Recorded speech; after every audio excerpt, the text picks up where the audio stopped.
Doctor Who Season 14's 73 Yards is a twisting, time-bending tale of witchcraft and thinly veiled political allegory, but the basic premise comes very close to copying the episode directly before it.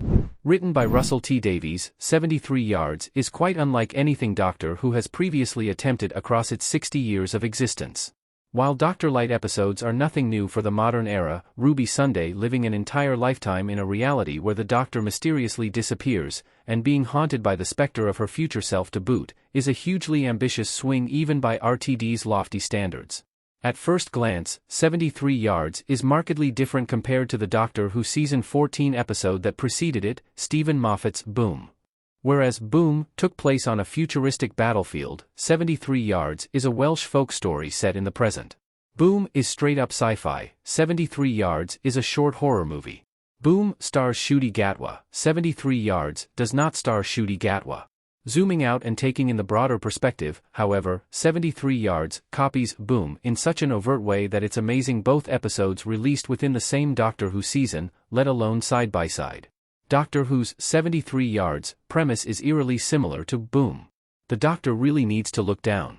At its core, Doctor Who Season 14, Episode 3, Boom, is about the Doctor and Ruby exiting the TARDIS and Ncuti Gatwa's 15th Doctor immediately stepping on something he shouldn't.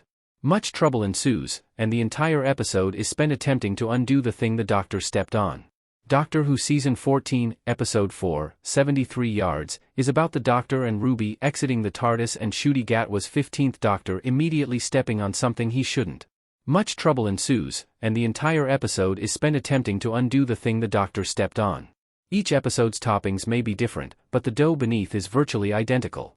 The fairy circle from 73 Yards is effectively a magical version of Episode 3's landmine, and it's amazing to think nobody involved in Doctor Who behind the scenes thought better of starting 2 episodes in a row with 15 stepping on something perilous to trigger the narrative. A Doctor making that mistake twice within the same regeneration would be strange, doing so one episode after another borders on ridiculous. The biggest takeaway, of course, is that Ncuti Gatwa really needs to start looking where he's walking. Doctor Who's repeated story risks making 15 look silly. Ruby can't take the Doctor anywhere in Season 14. Millie Gibson and Ncuti Gatwa standing in the TARDIS doorway and smiling in Doctor Who. Other than the repetition issue, Doctor Who Season 14's Boom and 73 Yards copy and pasting the same premise is harmful to Ncuti Gatwa's 15th Doctor, making the fledgling protagonist look more silly than heroic. Whether through hubris, curiosity, or being outmaneuvered by an especially competent villain, the Doctor has always been imperfect, but the Time Lord is also renowned for acute intelligence, awareness, observation, and an ability to sniff out danger. The age-old comparison between the Doctor and Arthur Conan Doyle's Sherlock Holmes is not without merit.